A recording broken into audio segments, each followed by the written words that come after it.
if I should stay or be. Hey everyone, welcome back to my channel. I hope you all are doing good. So in today's video, I am going to show that how you can create foxy eyes. One of my subscriber ने मुझे ये picture भेजी थी Insta पे and she asked me if I can create this look and I said yes, why not, definitely. So yeah, बहुत ही easy मैं आपको दिखाऊंगी steps और technique जो मैं आपके साथ share करने वाली हूँ बहुत ही ज़्यादा ज़बरदस्त होने वाली है. तो चलिए वीडियो शुरू करते हैं.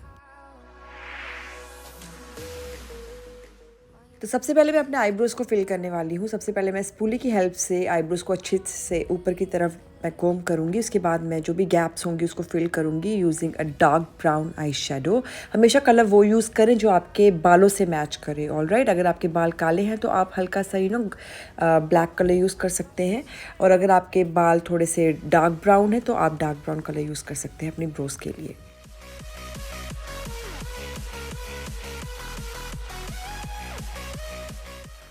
फॉर द आई बेस मैं यूज़ कर रही हूँ मैक का ये सॉफ्ट ओकर पेंट पॉट है. ये एक as a eye shadow base काम करता है. बट आप कोई भी थिक कंसीलर यूज़ कर सकते हैं. मेक श्योर करें कि कंसीलर आपका थोड़ा लाइट हो कलर में सो दैट कि जो कलर्स आप यूज़ करें वो वाइब्रेंट लगे. अब मैं आपको टिप दूंगी कि अगर आपको वो कैट आई फॉक्सी आईज इफेक्ट चाहिए हमेशा आप एक अच्छा स्कॉच टेप मेथड यूज़ कर सकते हैं. आप इस तरीके से लगा लीजिए स्कॉच टेप को. एंड मैं ये पैलेट ले रही हूँ जैकलिन हिल का और उसमें से इस कलर को उठाया है with the help of fluffy blending brush और उसको मैं लगाऊंगी सिर्फ बाहर की तरफ. ऑलराइट, तो आपको ज़्यादा घबराने की ज़रूरत नहीं है क्योंकि आधे ज़्यादा काम हमारा स्कॉच टेप कर देगा. सो आपको बस कलर को बाहर की तरफ ज़्यादा रखना है. फॉक्सी आइज का मतलब होता है बाहर की तरफ इलोंगेटेड इफेक्ट. ऑलराइट, अब मैंने इस कलर को लिया है विद द सेम ब्रश और इसको भी मैं सिर्फ बाहर की तरफ प्लेस करने वाली हूँ. अंदर की तरफ हम इस कलर को नहीं लगाएंगे, सिर्फ बाहर की तरफ ही प्लेस करूँगी. But I hate that I never really know if I should stay or. अब मैंने इस कलर को उठाया विद द सेम ब्रश और इसको भी मैं बाहर की तरफ लगाऊंगी just to add some depth. And guys, model का जो कलर है आइस पे मैं सेम नहीं है मेरे पास कलर्स, इसलिए मैंने अपने तरीके से कलर्स यूज़ किए हैं बट टेक्निक बिल्कुल एग्जैक्टली सेम है. I'm just hoping that you'll be there. फिर इस कलर को लिया है with the help of pencil brush. आप कोई भी क्यू टिप यूज़ कर सकते हैं, एयरबड यूज़ कर सकते हैं और इससे बहुत ही प्रिसाइसली काम होगा. मैं एक हल्का सा सॉफ्ट लाइनर की तरह मैं इस कलर को प्लेस करने वाली हूँ. हल्के हाथ से बाहर की तरफ फ्लिक करूँगी और धीरे धीरे कलर्स को आपको उठाना है. ओके, एकदम नहीं उठाना है, बिल्कुल हल्के हाथ से आप प्लेस करिए कलर को. अब मैंने ये एनास्टासिया का पैलेट लिया, उसमें से डार्क ब्राउन शेड लिया है और उसको भी वैसे ही लगाऊंगी जैसे मैंने वो पहला कलर लगाया था in the shape of eyeliner. तो ये एक स्मोक्ड आउट आईलाइनर आएगा और ग्रेडियंट इफेक्ट आएगा. ठीक है, एक लाइट से मीडियम, फिर मीडियम से थोड़ा डार्क. अब मैंने इस पैलेट से मॉर्फी जैकलिन हिल पैलेट से ब्लैक कलर लिया है with the help of angular brush. Alright, इसको मैं बिल्कुल लगाऊंगी इन शेप ऑफ आईलाइनर. ठीक है, एक बहुत ही प्रिसाइसली काम करेगा ये एंगुलर ब्रश. तो मैं इसको लगाने वाली हूँ इस तरीके से जैसे मैं लगा रही हूँ. आपको ऑल द वे इन तक नहीं लेके जाना है, बस बाहर की तरफ ही रखना है इस कलर को. और फिर सेम पेंसिल ब्रश की हेल्प से कलर को मैं अच्छे से डिफ्यूज़ कर दूंगी सो दैट कि ब्लेंडेड स्मोक्ड आउट इफेक्ट आए. Not quite there some. Okay, अब मैंने एनास्टासिया के पैलेट से ये पर्पली काइंड ऑफ कलर लिया है और इसको मैं लगाऊंगी with the help of flat brush क्योंकि आपका जो इनर कॉर्नर है ना वो आपका लाइट कलर होना चाहिए. तो मुझे लगा गोल्डन की जगह मुझे ये कलर प्लेस करना चाहिए, इसलिए मैंने ये लगाया. और फिर मैं अपने इनर हाफ तक, बिल्कुल इनर हाफ तक इस कलर को लूँगी. ये मैट शेड है. ऑलराइट, इसको मैं लगाऊंगी सिर्फ अपने इनर की तरफ सो दैट कि आंखें बड़ी बड़ी लगी और बिल्कुल फॉक्सी आई इफेक्ट है क्योंकि फॉक्सी आईज होती ही ऐसी हैं. अंदर की तरफ आपकी लाइट होती है और बाहर की तरफ एक अच्छा डेप्थ होता है आपकी आइज पे. एंड मैंने स्कॉच टेप रिमूव कर दी है and you can see a difference. It makes a huge difference guys. तो मेहनत का काम भी नहीं है और आप इस तरीके से टेक्निक यूज़ कर सकते हैं. अब आपको एजेस को क्लीन करना है तो आपको क्या करना है, एयरबड लेना है. एक माइसलर वाटर से अपने एजेस को आप अच्छे से शार्पन दिखा सकते हो. कोई भी मेस आउट हो गया हो तो आप उसको क्लीन कर सकते हो.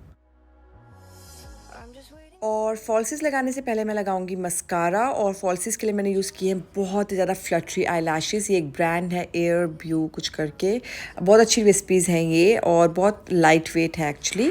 अब मैं अपना बेस मेकअप शेयर करूँगी जल्दी जल्दी, ज़्यादा मैं इलेबोरेट नहीं करने वाली हूँ यहाँ पर. बस सबसे पहले मैं लगाऊंगी प्राइमर और उसके बाद मैं लगाने वाली हूँ एस्टी लॉडर की ये फाउंडेशन. आजकल ये फाउंडेशन थोड़ी लाइट है मेरी स्किन के लिए बट मैं इसको टोन डाउन कर दूंगी यूजिंग ब्रॉन्ज़र। ओके, फिर मैं लगाऊंगी मेबेलिन का एज रिवाइन कंसीलर। आप कंसीलर मेथड भी यूज़ कर सकते हैं टू शार्प योर एजेस जो आपने आईलाइनर लुक क्रिएट की है। और या इसको मैं लगाऊंगी with the help of beauty blender. और हाँ, अगर आपको कभी भी लगे आपका फेस लाइट लग रहा है तो आप हमेशा उससे अच्छी कॉन्टोरिंग कर सकते हैं। तो मैं लिक्विड कॉन्टोरिंग कर रही हूँ, अपने लिप्स को फुलर दिखाने के लिए भी कॉन्टोरिंग कर रही हूँ और उसको ब्लेंड करूँगी विद द ब्रश। अब मैं अपने फेस को सेट करने वाली हूँ यूजिंग मेबेलिन फिट मी पाउडर। बहुत ही लाइट हैंडेडली मैं यूज़ करूँगी और इसको ब्रश की हेल्प से लगाऊंगी। ठीक है, अगर आपकी स्किन ऑयली है तो आप थोड़ा ओवर कर सकते हो, बट मेक श्योर कि आप उसको लास्टली सेट कर लो यूजिंग सेटिंग स्प्रे, अदरवाइज वो केक ही लगता है। फिर मैं अपने फेस पे वार्मथ ऐड करूँगी using this Nars Laguna bronzer. But आपके पास कोई भी ब्रॉन्जर है ना, आप वो यूज़ कर सकते हैं। एंड गाइस, जो प्रोडक्ट्स मैं यूज़ कर रही हूँ आपको वो यूज़ करने की ज़रूरत नहीं है, आपके बजट में जो है आप वो यूज़ करें। Okay, so for the blush I will be using this NYX blush. बहुत ही अच्छा ये कोरलिश कलर है and it's a kind of monochromatic look. मैं लिप्स भी बिल्कुल ऐसे ही रखूँगी इसी टोन में। सो हाइलाइटर के लिए मैंने यूज़ किया है मैक का सॉफ्ट एंड जेंटल और बहुत लाइट हैंडेडली लगाऊंगी इसको मैं। तो अब इनर कॉर्नर्स में मैं एक छोटू सा विंग ड्रॉ करने वाली हूँ क्योंकि foxy eyes is all about elongated eyes. All right, बिल्कुल हिरनी वाली आंखें होनी चाहिए आपकी। सो या अंदर की तरफ जब आप एक विंग लगाते हैं तो आपकी आइज़ बहुत सुंदर लगती हैं। This is my favourite step to do अगर आप आईलाइनर लुक क्रिएट करते हैं। अब मैं क्या करने वाली हूँ, मैं यूज़ करने वाली हूँ ये white matte eye shadow on my water line. मेरे पास न्यूड पेंसिल नहीं है, मतलब गुम नहीं हो गई, मिल नहीं रही है। तो आप ये टिप यूज़ कर सकते हैं, कोई भी मैट ब्राउन शेड यूज़ कर सकते हैं ऑन योर वाटर लाइन। अब मैं अपने लोअर लैश लाइन पे बिल्कुल आउटर कॉर्नर्स में लगाऊंगी पीच शेड। ऑल राइट, और वो सेम वाइट आई शेडो जो मैंने अपने लोअर लैश लाइन पे लगाई थी उसको मैं लगाऊंगी to clean the edges. All right, जैसे मैं कर रही हूँ, इससे ना बहुत एक नीट इफेक्ट क्रिएट होता है आपकी आइज़ पे और आपकी आइज़ सुंदर लगती हैं। इन शॉर्ट मैसी लुक नहीं लगती है, क्लीन लुक लगती है। ठीक है, अब लिपस्टिक के लिए मैं 3 लिपस्टिक्स यूज़ करने वाली हूँ। पहले मैं लगाऊंगी मेबेलिन की ये सेल्फ स्टार्टर, बहुत ही अच्छा कोरल कलर है, रस्टी कोरल कलर है ये। फिर मैं इसमें मिक्स करने वाली हूँ ड्राइवर जो कि बिल्कुल न्यूड शेड है। ये तो डेफिनेटली आपके पास होना चाहिए, आप इसको कितने सारे लिपस्टिक्स के साथ पेयर कर सकते हो। फिर मुझे लगा थोड़ा सा पिंक भी ऐड कर लेते हैं, फिर मैं यूज़ कर रही हूँ मिस क्लियर की 49 shade. And yes, that's the final look. ये जो इयरिंग्स हैं हुप इयरिंग्स H&M के हैं, बहुत ही सुंदर पेस्टल कलर। एंड गाइस, ये बहुत ही प्यारी आई लुक टर्न आउट हुई है। सो या अगर आपको ये वीडियो मेरा पसंद आया हो, प्लीज़ जाते जाते इस वीडियो को ज़रूर लाइक करना, leave your feedback down below. And अगर आप कोई भी लुक रिक्रिएट करते हो मुझे इंस्टाग्राम पे ज़रूर टैग करना। Okay, I leave my Instagram handle on the screen. तो चलिए अब मैं आपको मिलती हूँ अपनी दूसरी वीडियो में। Till then stay happy, love yourself, take care of yourself and now I will see you next time. Bye bye. I try to tell myself this isn't love.